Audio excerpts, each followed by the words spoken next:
Hello, मैं प्रदीप कुमार आप सभी को क्लास 9 की केमिस्ट्री में चौथा चैप्टर पढ़ा रहा था, परमाणु तथा अणु, जिसमें कि पिछले वीडियो में पढ़ाए थे रदरफोर्ड का परमाणु मॉडल। रदरफोर्ड के परमाणु मॉडल के बाद पढ़ना है बोर का परमाणु मॉडल। बोर का परमाणु मॉडल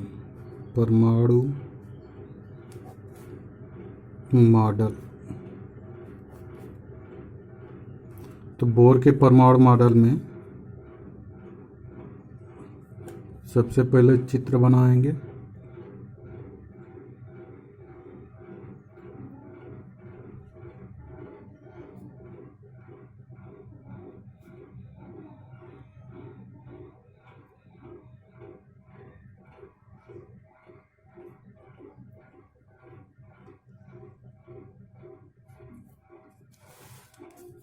यह एक परमाणु है जिसमें कि परमाणु के केंद्र में क्या होता है, नाभिक होता है। नाभिक होता है। इस नाभिक में क्या होते हैं, प्रोटॉन और न्यूट्रॉन होते हैं, और इलेक्ट्रॉन इसके चारों ओर क्या करता है, चक्कर लगाता है। तो यह चक्कर लगाता है इलेक्ट्रॉन, तो वह निश्चित कक्षाओं में चक्कर लगाता है। तो यहाँ पर पहली कक्षा, दूसरी, तीसरी और चौथी कक्षा, तो यह सब कक्षाएं हैं।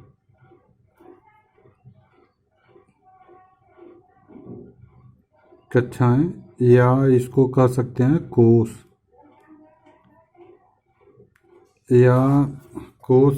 या इसको कह सकते हैं ऊर्जा स्तर।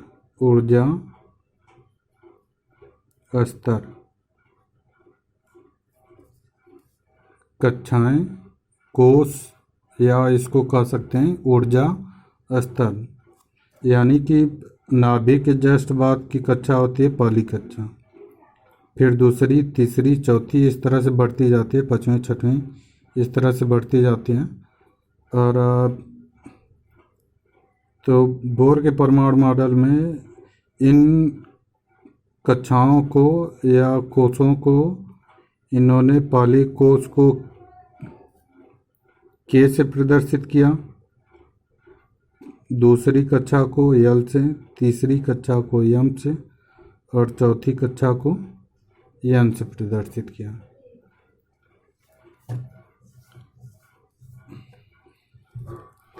तो इसमें यानी पहले कोष को क्या कर सकते हैं, के, दूसरे को यल, तीसरे को यम से, चौथे को यन से, फिर इस तरह से क्रम से आगे बढ़ता जाएगा।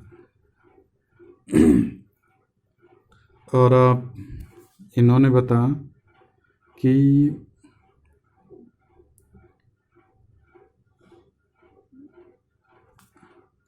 यह जो बोर का परमाणु मॉडल है, यह रदरफोर्ड के परमाणु मॉडल में कुछ संशोधन हुआ है। उसी के अनुसार यह बोर ने अपना परमाणु मॉडल दिया, और इसमें जो रदरफोर्ड की कमियां थी उसको दूर किया गया है। यानी कि इसके पिछले वीडियो में रदरफोर्ड का परमाणु मॉडल बताया गया है, और उसमें रदरफोर्ड के परमाणु मॉडल में कमी जो थी उसको इन्होंने क्या किया, दूर किया है। तो इन्होंने बताया, जो रदरफोर्ड ने बताए थे कि जो भी परमाणु होता है उसमें जो इलेक्ट्रॉन होता है वह नाभिक के चारों ओर स्थित, वह विभिन्न कक्षाओं में इलेक्ट्रॉन चक्कर लगाता है।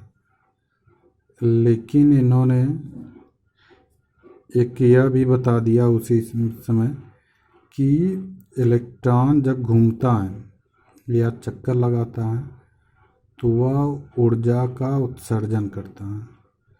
ऊर्जा का उत्सर्जन करने के कारण वह इलेक्ट्रॉन क्या करता है, उसकी ऊर्जा में कमी होती जाती है, और वह एक नाभिक के नज़दीक आते आते वह नाभिक के अंदर गिरकर क्या होता है, नष्ट हो जाता है, लेकिन ऐसा नहीं होता। तो बोर ने बताया कि जो इलेक्ट्रॉन होते हैं वह नाभिक के चारों ओर या नाभिक के चारों ओर स्थिर कक्षाओं में चक्कर लगाते हैं। स्थिर कक्षाएं मतलब कि वह फिक्स होते हैं कि उस उतनी ही दूरी में घूमना है। तो इन्होंने फिर रदरफोर्ड ने बताया था कि रदरफोर्ड के परमाणु मॉडल में यह भी कमी थी कि इन्होंने विभिन्न कक्षाओं में इलेक्ट्रॉनों की संख्या निश्चित नहीं बताई थी, यानी कि किस कक्षा में कितने इलेक्ट्रॉन होने चाहिए वह इन्होंने नहीं बताया। तो यहाँ पर जो रदरफोर्ड का परमाणु मॉडल है, तो यहाँ पर समझ लिए होंगे कि नाभिक के जस्ट बाहर वाली कक्षा पहली कक्षा होती है, फिर उसके बाद दूसरी, तीसरी, चौथी। पहली कक्षा को के, दूसरी को यल, तीसरी को यम, चौथी को यम से प्रदर्शित किया जाता है। तो इस तरह से तो रदरफोर्ड ने अपना परमाणु मॉडल दिया। तो इन्होंने बताया कि जो इलेक्ट्रॉन होते हैं वह नाभिक के चारों ओर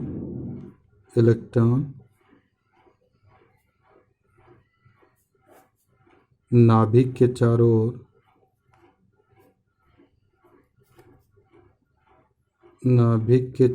ओर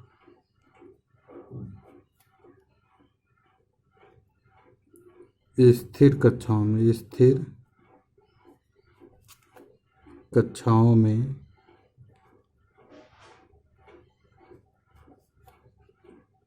चक्कर लगाते हैं।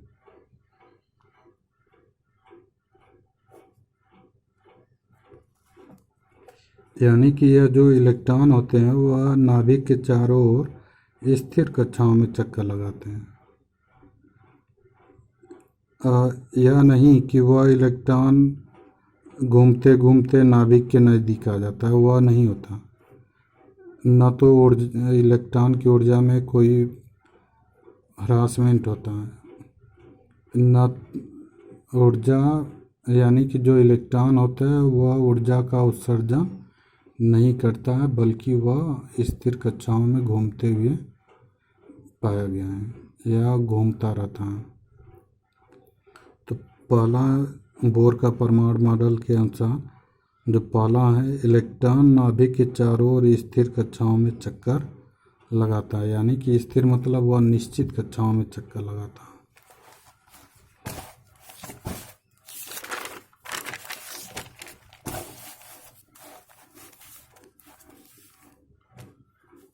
दूसरा है कि जो रदरफोर्ड बताया कि इलेक्ट्रॉन जो होता है ऊर्जा का उत्सर्जन करता है, लेकिन बोर ने बताया कि इलेक्ट्रॉन ऊर्जा का उत्सर्जन नहीं करता है, बल्कि वह स्थिर कक्षाओं में क्या करता है, घूमता रहता है।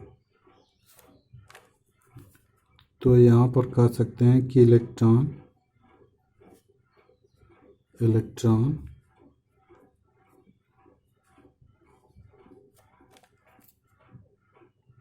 बिना ऊर्जा नष्ट किए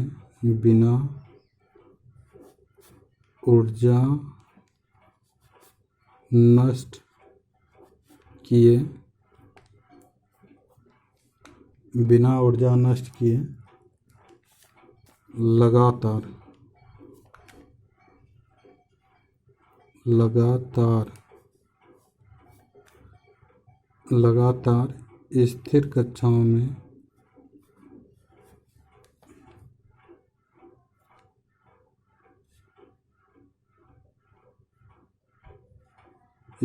कक्षाओं में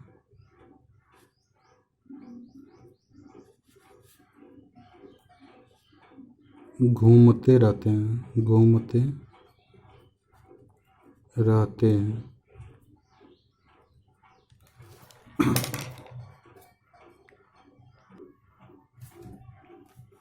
इस प्रकार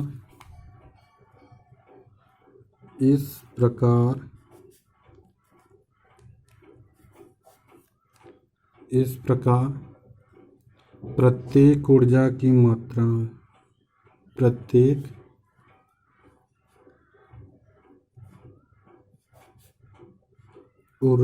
मात्रा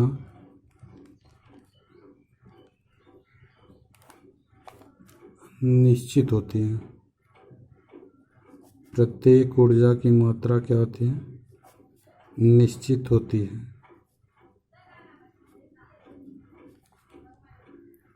निश्चित होती है। अतः इन्हें ऊर्जा स्तर कहते हैं। ऊर्जा स्तर कहते हैं।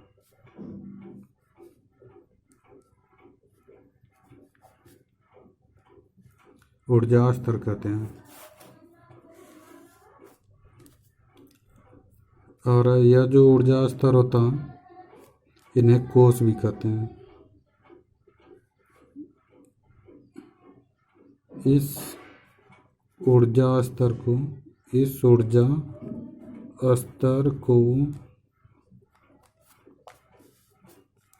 कोष या कक्षा भी कहते हैं। कोष या कक्षाएं भी कहते हैं। इलेक्ट्रॉन यानी कि जो रदरफोर्ड बताए थे कि इलेक्ट्रॉन ऊर्जा का उत्सर्जन करता है और वह ऊर्जा का उत्सर्जन करते करते वह नाभिक के नज़दीक आता जाएगा और एक ऐसा समय आएगा कि वह नाभिक में गिरकर नष्ट हो जाता है। यह तो रदरफोर्ड के परमाणु मॉडल में कमी थी, लेकिन उसी कमी को बोर्ड ने दूर किया है और उन्होंने बताया कि इलेक्ट्रॉन बिना ऊर्जा नष्ट किए लगातार स्थिर कक्षाओं में क्या करता है? घूमता रहता है। वह यानी कि जिस कक्षा में जितने इलेक्ट्रॉन घूमते रहेंगे वह उसी कक्षा में घूमते रहेंगे और वह नाभिक के नज़दीक नहीं आते, क्योंकि नाभिक और इलेक्ट्रॉन के मध्य अब केंद्र बल लगता है, उसी बल के कारण वह नाभिक के चारों ओर स्थिर कक्षाओं में क्या करते हैं? घूमते रहते हैं। और अब तो इस प्रकार प्रत्येक ऊर्जा की मात्रा क्या होती है? निश्चित होती है। इस ऊर्जा को क्या कहते हैं? ऊर्जा स्तर कहते हैं। और इस ऊर्जा स्तर को क्या कहते हैं? कोष भी कहते हैं। कोष या कक्षाएं भी कहते हैं। तो यहाँ पर कह सकते हैं कि इन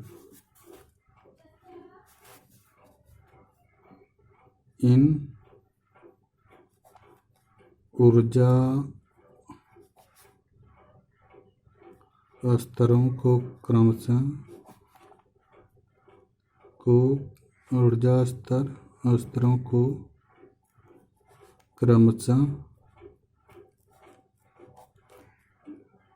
के एल एम और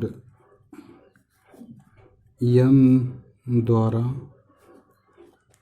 प्रदर्शित करते हैं।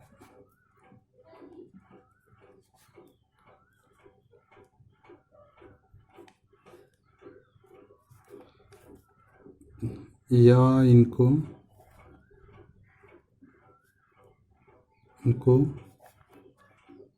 संख्याओं द्वारा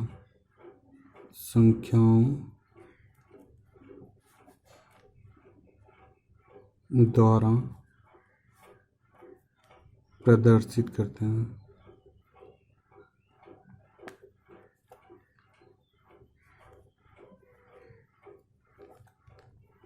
संख्याओं द्वारा 1 2 3 4 या ऐसे कर सकते हैं जैसे 1 2 3 4 आदि, यानी कि इनको संख्याओं द्वारा भी प्रदर्शित करते हैं, 1 2 3 4 आदि, इस तरह से।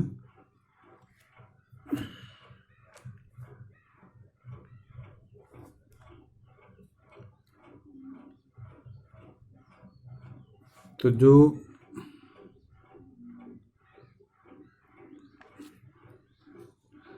अब जैसे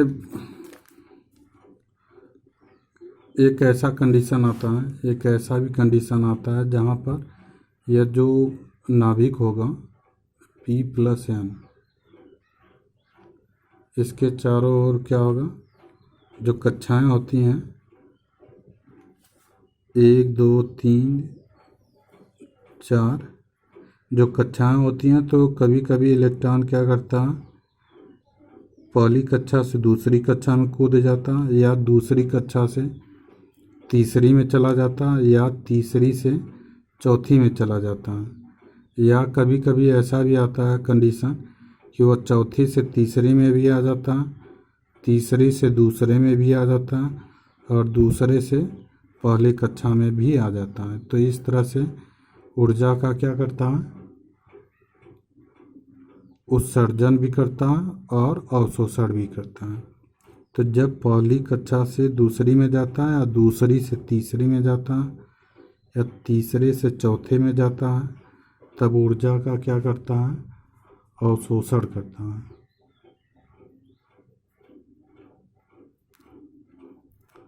तब ऊर्जा का क्या करता है, अवशोषण करता है। यानी कि जब पहली से दूसरे में जाएगा, या दूसरी से तीसरे में, या तीसरे से चौथे में जाता है, तो वह ऊर्जा का क्या करता है, उत्सर्जन करता है और अवशोषण करता है।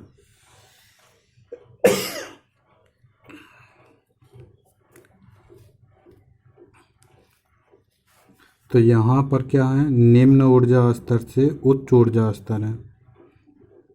यह निम्न ऊर्जा स्तर होगा, जितनी संख्या छोटी होंगी वह निम्न में आएगा। तो यह निम्न ऊर्जा स्तर होगा या उच्च ऊर्जा स्तर होगा, इन दोनों के सापेक्ष। अब इन दोनों के सापेक्ष देखेंगे तो यह निम्न ऊर्जा स्तर होगा या उच्च ऊर्जा स्तर होगा, इन दोनों।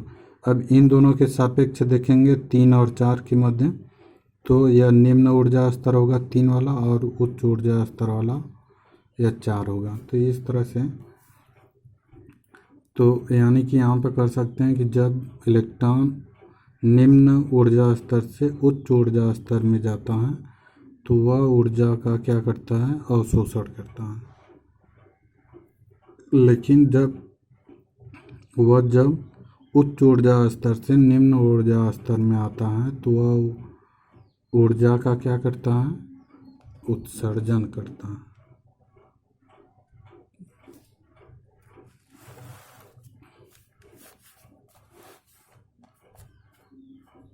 तो यहाँ पर हो जाएगा कि जब इलेक्ट्रॉन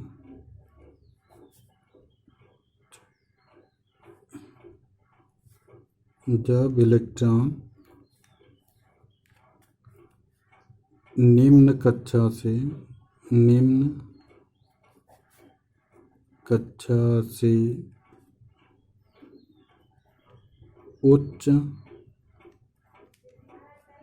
उच्च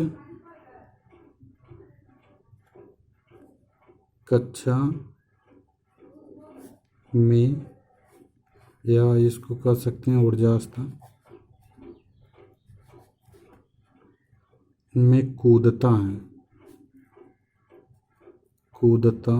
है।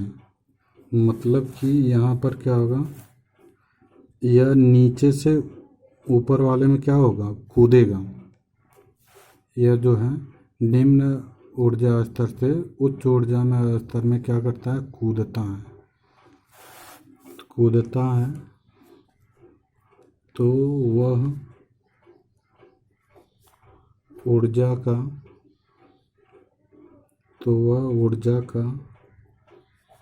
अवशोषण करता है, अवशोषण। करता है। यानी कि जब निम्न कक्षा से उच्च कक्षा में जाएगा, कूदता है, तो वह ऊर्जा का क्या करता है? अवशोषण करता है।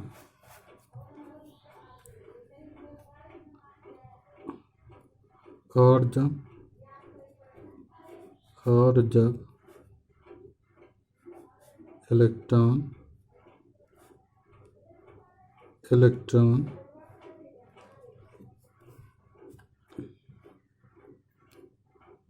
उच्च ऊर्जा स्तर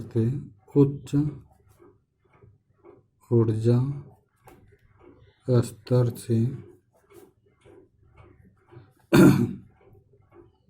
निम्न ऊर्जा स्तर में आता है, निम्न ऊर्जा स्तर में कूदता है,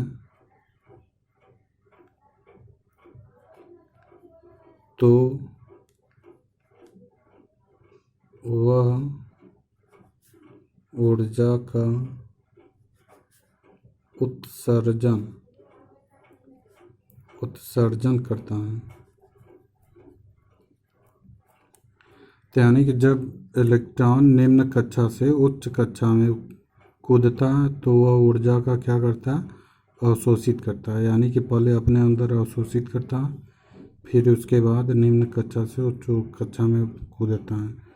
और जब ऊपर से नीचे आता है, यानी कि उच्च कक्षा से निम्न कक्षा में आता है, तो वह ऊर्जा का क्या करता है? उत्सर्जन करता है।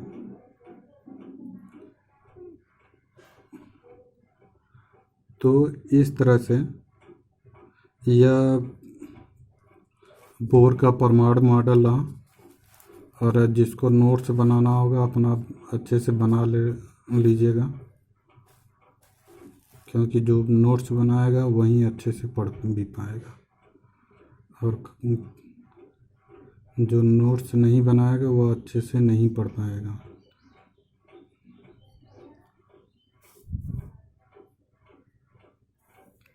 इस तरह से बोर का परमाणु मॉडल ख़त्म हुआ है।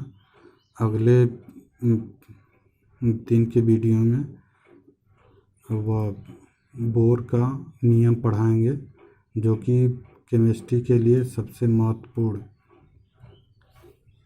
हेडिंग है।